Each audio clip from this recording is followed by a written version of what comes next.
Hello, here's a video in which I, Nick, will show you an overview of my Lego Hero Factory MOC, the Quaza Nymph. So, before I start with this video, I need to kinda apologize for not uploading in a while. Well, it's not that long ago, but like 4 or 5 days. But I'm kinda keeping track of Pokemon news, and I'm really looking forward to X and Y. So I'm kinda busy with, setting everything ready for the migration to the new generation. So I'm kinda busy with that, and I also need to clean the mess in my room. But videos of Lego will still be up, and whenever X and I release, at almost my birthday, I will try to make some videos of that. Maybe some walkthroughs, maybe some strategies. Some Easter eggs I can show, just stuff like that, you know. And when I now go to the overview of this specific MOC, whenever I clean the background, there's a lot of stuff in the background. And here we go. So this is the Quaza Nymph. It is a female-only species that completely consists of Quaza, the main source of energy and power in the Hero Factory universe. Like Bionicle has energized Protodermis, and Hero Factory has Quaza. So these beings are completely created by some kind of special Quaza. That is some kind of legendary cave or something is flowing, and then these beings come into existence, and they do have emotions and knowledge. They can understand things, and they can learn things, and maybe they can even calculate or stuff like that. And they can maybe I don't know if they can talk though. I don't think so. But the only thing they don't, one of the things they don't have is willpower. They don't have any kind of will. They don't have a soul. They are actually floating there. They can calculate things. They can understand things, and they can even have feelings. But they just don't have a will. So that weakness of them, or that lack of a will of them, is used by some of villains to contain them and make them evil. And they do that by implanting this device in their heads. So these are a special control device.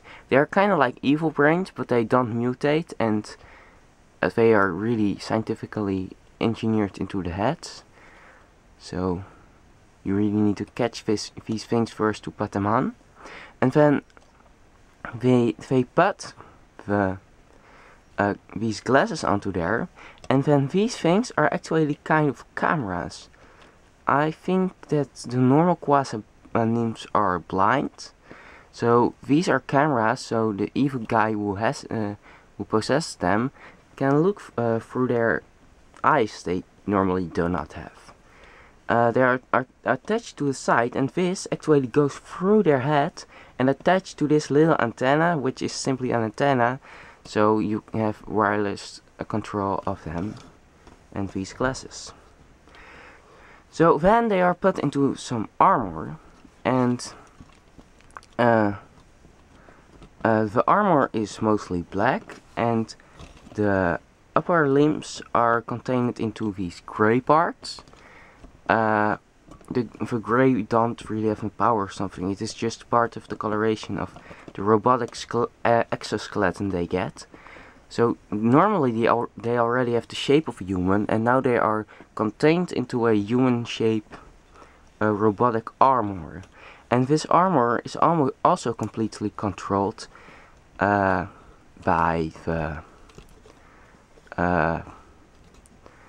the evil guy, remote controlled, and they have also programmed some fighting skills and abilities. And the Quaza Nymph also has a little bit control over the exoskeleton, but that doesn't really help the Quaza Nymph because it is brain controlled. So why would you actually make a whole new robot, a body, and put a contained being into there, of which you contain a soul, and still need to remote control it? Well, you can also just make a robot. Well, that is because the Quaza Nymphs have some kind of a unique power. They actually have all of the Hero Core's powers, and throughout the series you have seen some Hero Core powers. Not things like the holograms or something, but more of the powers like denying rust and stuff like that.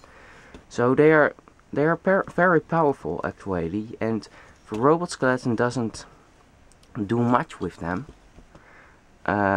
except of containing and controlling them. You can still see a little bit of the power of the real body of the Quaza Nymphs coming through, and on that there is put some armor shell, and then the limbs are contained in these grey things, and then on that there is put some armor, and then there are some black feet. Here is small armor on the legs and big armor on the hands, or lower arms. I'll tell you why in a second. Then they have this eye shield put onto their back to lock on the back, and it's also used for something else, also for back covering. It is still armor, of course, not only to contain them.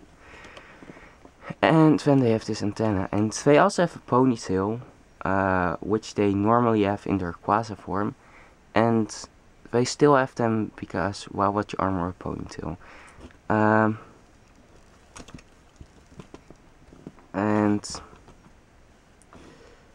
The ponytail's kind of getting in the way of this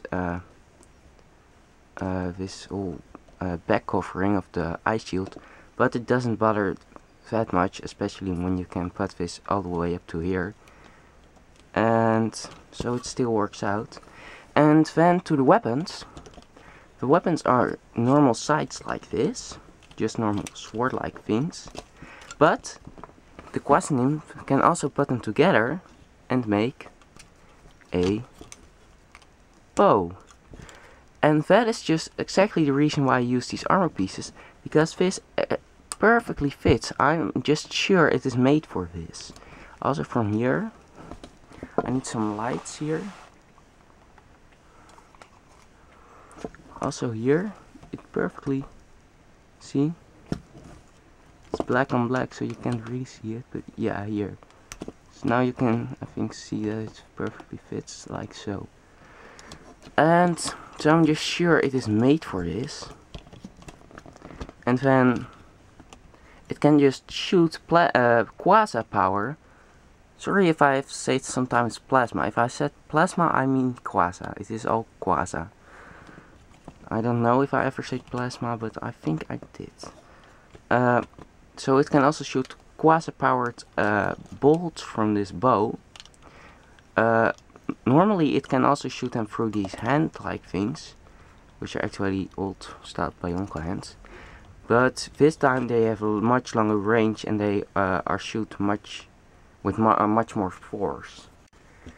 And as you can see, it doesn't only perfectly fit so, but also this just fits like it is made for it, you see? Just how this is all contained into a spot. And their hands are actually only used to hold the bow and the bow weapons. It can do much more with these hands. It doesn't actually need them for much more. Because this is their only weapon. They don't have other weapons or other forms. This is the only way that this evil guy makes them, their armor. And this armor isn't really fast. It is kinda average. It is not slow. It is normally, but it is not. A hero can easily keep track with them and can easily catch them if they are running from a hero. So that is why they have this speed boost. As you can see, there are some boost jet and engine stuff things here that are also used by Furno 3.0 to fly, and they can put them onto the ice shield and the socket joint that is coming from it. to make themselves a speed boost. And this way they easily have balance because of the little wings. And here they have 4 of these booster things. 1, 2, 3, 4. So that means they can run really fast. And now a hero can't keep up with them. They can also fly short distances with these things. Not too long, like one top of a building to another top of a building. They cannot really fly with it. They can just really far jump with it. If they need to fly too long with them, they will fall eventually. That is also because it isn't aerodynamic, because it is on the back and they go to the front instead of flying like this, which would be aerodynamic. Then I would need to put this like so. But this is more to run fast, and it is also to jump very far forward, not up, just forward. So they need to be at a higher point of where they jump to than where they want to jump to. So here's a high point and they want to jump something this high, that's possible, but if they do it like this, they smash their head. So that is what this weapon is for when it's used on the back. So it has 3 modes: a normal blade mode, a crossbow mode, and a jetpack mode. But not really jetpack to fly, but jetpack to run.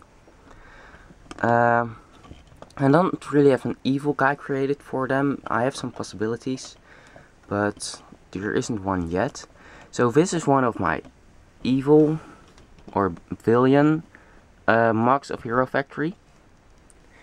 Well, it's actually, normally it's neutral. It doesn't help the heroes and it doesn't bother the heroes, but in this container and this exoskeleton, they are evil, because an evil guy controls them. Hero Factory would never do that, because you just don't force a being into doing what you want. You either let the being do what it wants, but they actually have nothing they want, because they have no will, or you just leave the being. So and you just leave the being, you don't force them, and you just leave them alone. That unless they want to fight for you, but they never want anything, so the heroes would never force them into helping them. However, the heroes, they could get Quaza from them, but not from the Quaza that's already a being, just from the Quaza that is possessed by them. They have no will, so it doesn't bother them if their Quaza is taken. Although they do know what the power of Quaza is. And it is a small MOC, so this pretty much covers it. One more thing about it being a female only species. That is just, at first it doesn't reproduce.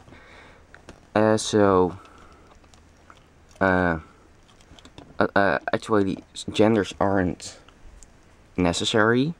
Doesn't reproduce like normal animals. And it is just a female only species. They don't really have gender indications. It's just